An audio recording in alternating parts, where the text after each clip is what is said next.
लोकसभा चुनाव के मद्देनजर मुस्लिम वोटरों में बीजेपी के प्रति भरोसा बढ़ाने के लिए अल्पसंख्यक मोर्चा कमर कस रहा है।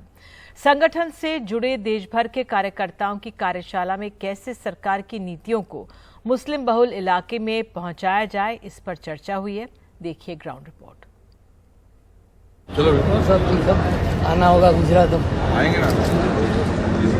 देश भर से आए पदाधिकारियों से बीजेपी मुख्यालय में मुलाकात कर रहे जमाल सिद्दीकी अल्पसंख्यक मोर्चे के अध्यक्ष हैं। 30% से ज्यादा मुस्लिम मतदाताओं वाली 65 लोकसभा सीटों पर मोदी मित्र बनाने के अभियान की शुरुआत इन्होंने ही की थी।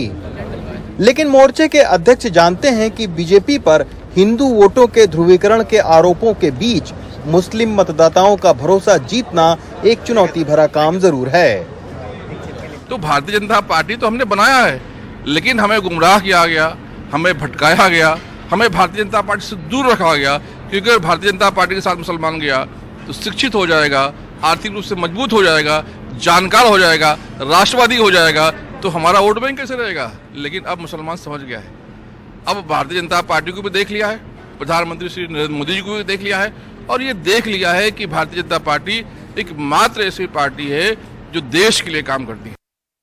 अल्पसंख्यक मोर्चे की इस बैठक में संगठन महामंत्री BL संतोष के अलावा बीजेपी मीडिया प्रभारी अनिल बलूनी ने भी पदाधिकारियों को संबोधित किया।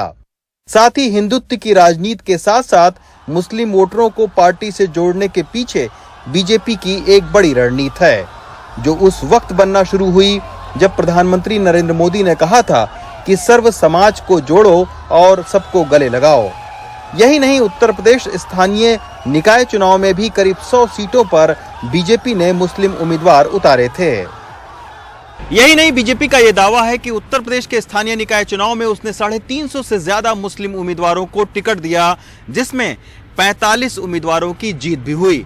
अब बड़ा सवाल यह है कि क्या आने वाले चुनाव में इस तरह के प्रयोग को बीजेपी दोहराएगी या नहीं। उत्तर प्रदेश में आपने देखा होगा कि अभी जो लोकल इलेक्शंस हुए हैं, वहां पर भी बड़ी तादाद पर पसमानदा समाज के लोग भारतीय जनता पार्टी से चुनकर भी आए हैं, और उनके हितों के अधिकारों की बात अगर पहली बार 60-65 साल में हुई है तो वो प्रधानमंत्री मोदी जी और भारतीय जनता पार्टी के कार्यों से ही हुई है।